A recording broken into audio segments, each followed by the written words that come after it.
اینجا میتونی بشینی، اینجا نمیتونی بشینی. آره ما اشکال نداره اینجا بشینیم. رفته بود تو مخم لیلا.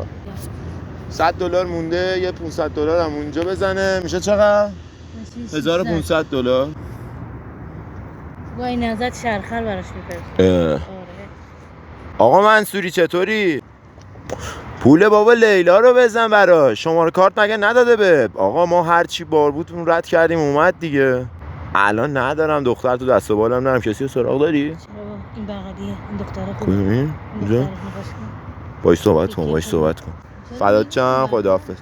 لیلا گو حله. اگه یه دونه دیگه اوکی کنید پول رو میزنه. اوکی هستین خانم شما؟ خوبی؟ ببین یه شغل خوب سراغ دارم. خوبه. این شغلی که من دارم میگم تو دبیه. ببین به دلار پول میگیری، به دلار. اینجا که 30 تومن میگیرم. 30 تومن چیه؟ الان با 30 میلیون 2 تا گوشت و مرغ و اینا رو بگیری. حکیمو بیا بالا. اومدیم الان یه لوکیشن میفرستم برات. 2 تا بچه‌ها رو بردا بیار. این داره میره. خدا.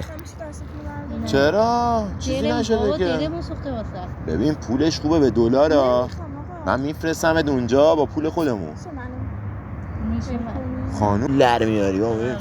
نمیخوام آخه. نه من برم. چرا چیزی نشده؟ گریه‌اش گرفت. نه باهاش صحبت. ببین تو پولتو نمیخواستی. تلفن بزنم.